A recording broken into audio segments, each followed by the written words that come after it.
Velkommen til dig, Morten Kjærså. Tak, tak. Og tillykke med den nye titel, forfatter. Ja. Forfatter til bogen Den uskyldige morder. Jo, tak. Hvordan er forfatterlivet?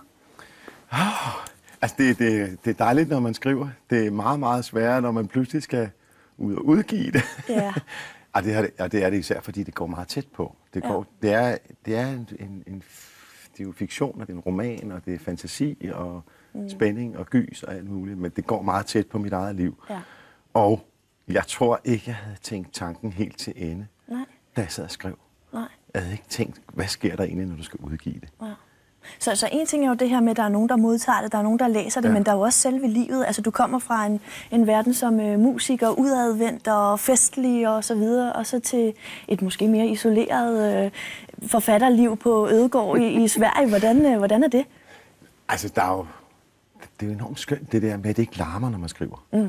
Så i princippet kan jeg jo også sidde, han har sagt, hjemme ved køkkenbordet hos familien og skrive, uden at det forstyrrer nogen. Ja. Men når man laver musik, så larmer det helt vildt. Ja. Altså, det er en meget stor forskel. Og det larmer egentlig heller ikke inde i hovedet på samme måde, som når man laver musik. Altså, jeg har det meget sådan med musikken, den fortsætter. Hvis jeg først er i gang med nogle strofer, så bliver de ved også om natten, og det fortsætter, og det fortsætter, uanset om man egentlig har ro på. Men ordene er tyste. Og kan leve deres eget liv, og jeg kan slappe af, mens jeg skriver. Så det synes jeg er meget fint. Så skriveprocessen er god, og så er der det der med os andre der læser den, når du siger, det kommer tæt på. Det er jo, altså, det kommer tæt på, fordi den er jo i høj grad inspireret af dit eget liv, som, altså fra musikverdenen. Og så er det, jeg simpelthen, hvorfor har du ikke bare skrevet en selvbiografi så? Altså, det har jeg ikke, fordi så havde jeg sådan en fornemmelse af, at så kunne jeg kun skrive én. Altså her den fantasi, den fiktion, som jeg har gang i her, arbejder med parallelverdener, som er tæt på, men alligevel langt fra. Ja. Og det gør, jeg vil også sige, for mig selv, som det er en mørk, der er mørke sider, men der er også masser af humor i bogen, men det er en mørk historie. Og den tager som sagt udgangspunkt i nogle ting, jeg selv har oplevet. Derfor var det meget, meget rart, at jeg ligesom kunne rykke mig sådan bare 5 centimeter, bare vinklen var rykket ganske lidt, så kunne jeg jo modellere med figurerne og med handlingen. Og det er det, der er ved fiktionen selvfølgelig, den kan man lade vokse og udvikle. Jeg må sige, fordi det skal jo ikke være terapi, sådan til, altså, som bare skal udstilles til offentligheden, men for mig selv har det haft det sådan et terapeutisk forløb, at kunne modellere rundt på virkeligheden, og hvad det var, der skete. Altså jeg synes, jeg er kommet dybere, måske kommet nogle lag dybere ned, end jeg ville være kommet, hvis jeg bare havde skrevet en selvbiografi. Ja. Men lad os lige tage hul på handlingen. Hovedpersonen, han er musiker. Han har også taget en del stoffer, og så drikker han forholdsvis tæt. Vist nok også noget, der minder lidt om dit tidligere liv. Ja. Og så er der jo det her med hovedpersonen. Han drømmer, at han har begået et mord, eller begår et mord. Ja. Og når han så vågner op, så er man i tvivl om, jamen er det noget, som faktisk har fundet sted, eller ej, er det noget, han har forestillet sig? Og det er jo så omdrejningspunktet i bogen, netop det her, jamen der skal opklares. Er det sket eller ej? Ja. Det er jo det, der er i den. Og det var også det, som jeg havde haft en meget skøn, lang periode på 7, 8, næsten 10 år, 7 år, hvor jeg har holdt pause fra hele det her vilde liv. Som musiker og popstjerne og hvad jeg var før i tiden og alt det der. Og i den lange periode, hvor jeg trak mig tilbage, der begyndte at komme ro på. Da alt det der musik, det lagde sig og så videre, der var ro inde i hjernen, så dukkede den der mærkelige drøm op. Så du har drømt, at du har begået et mord? Det var ikke et mareridt, men det var en meget spændende drøm. Jeg synes, jeg kunne mærke, at der var noget, der var vigtigt inde i den drøm. Og jeg drømte den måske 2-3 gange om året, hen over 3-4 år. Og pludselig så havde jeg så nogle perioder også, som var meget mærkeligt. Og det var det, som jeg tror, jeg blev rigtig inspireret. For pludselig jeg kunne opleve om morgenen, når jeg vågnede op og havde drømt drømmen, så kunne der være sådan 10 minutter, inden man fik den første livsvigtige kop kaffe, hvor jeg simpelthen, altså det er rigtigt, så begyndte jeg at tvivle på, hold kæft, er det noget, du har gjort? Har du slået nogen ihjel? Har du slået en ihjel ude på Frederikssundsvej, og så sluppet afsted med at gøre det, så ingen har opdaget det? Hvordan er der sådan en tvivl? Og når jeg oplevede det, og der var jeg vågen, jeg havde godt nok ikke fået den der kop kaffe, der tænkte jeg bare, og så når man så vågner, så forsvinder den der følelse. Men det gjorde simpelthen bare, at jeg fik idéen til, det her, det er sgu da alle tiders gyserplot. Ja.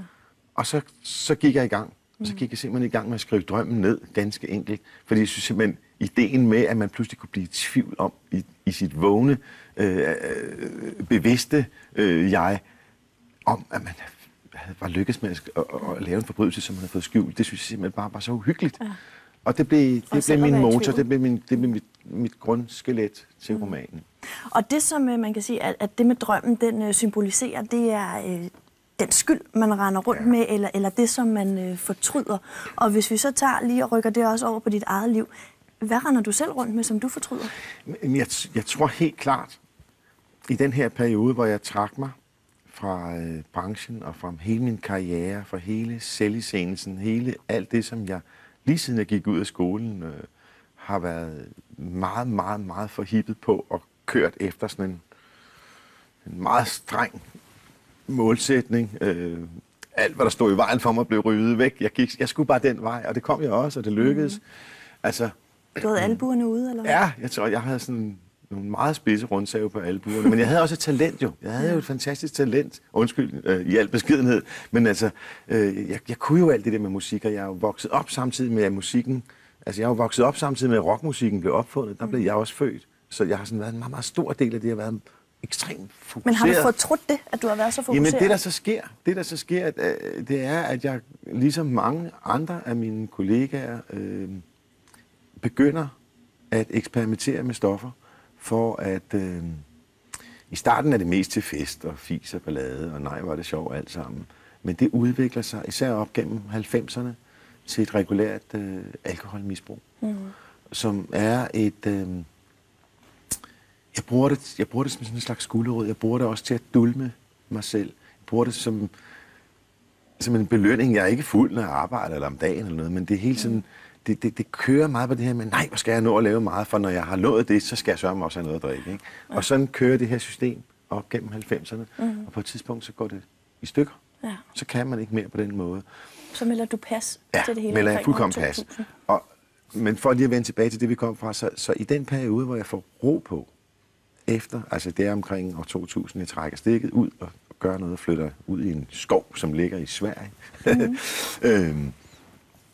Der, hvor jeg får ro på, så begynder jeg at drømme den der drøm, som netop har noget med skyld at gøre, fordi jeg drømmer jo, jeg har slået en ihjel og gemmer liget under gulvbrædderne ude hos mine forældre, og det hele er sådan meget dybde psykologisk. Jeg kan godt se, jeg tror i virkeligheden, drømmen er en form for renselsesproces, hvor jeg ligesom genoplever i sådan en symbolverden mange af de ting, som jeg fortryder, og som jeg gerne ville have gjort anderledes.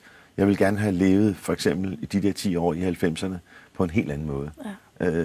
Jeg havde et alkoholproblem, og det var meget belastende for mine omgivelser, min nære familie, folk omkring mig, mine kollegaer, dem, som jeg arbejdede for mig og arbejdede med mig, de har været stærkt belastet af, at jeg havde det her problem. Ja. Og det var ud over stepperne, og jeg dirigerede jo med det hele, og jeg kørte jo videre med de her rundsave på albuerne, så det var jo... Og da det så kører sporet til sidst, der er det helt forfærdeligt faktisk, fordi Hvorfor det? Fordi der sker jo det, når motoren brænder sammen til sidst, og det gør den. Ja. Jeg skal stærkt don't do this at home, som det hedder. Altså, der sker jo det, at så flyder al, hvad kan man sige, moral og følelser og vrede og alle de her ting, det flyder sammen, og man kan ikke, jeg kunne i hvert fald ikke skille tingene ad. Og synes jeg også jeg blev en helt anden person, som jeg slet ikke kunne lide at være. Er du blevet den, som du godt kan lide, så er du blevet dig selv igen? Det må jeg sige. Ovenpå. Ja, det må jeg sige. Men i den der ro, som jeg får efterfølgende, der er det, drømmen dukker op, og der er det, jeg dykker ned i den drøm, fordi jeg vil gerne arbejde med noget af det.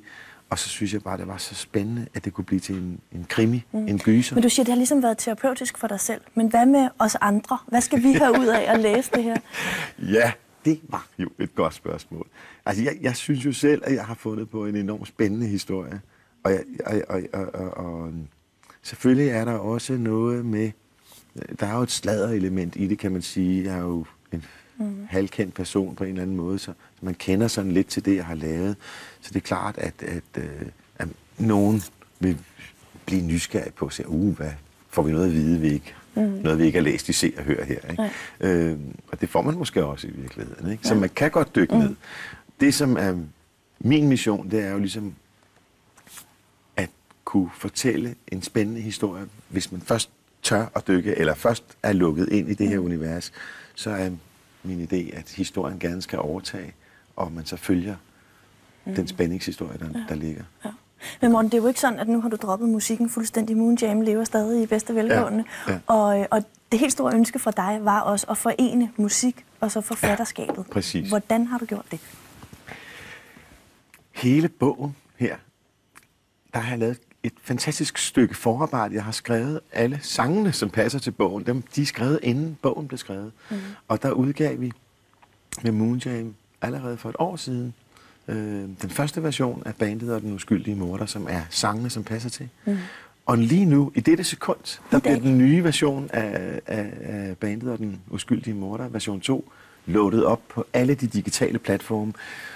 Og der har jeg så gjort det, efter jeg skrev bogen, så gik jeg så lige ind og rettede lidt til på alle sangene. Ikke? Men det hænger sammen. Det er Moon Jams album, og bogen er en symbiose.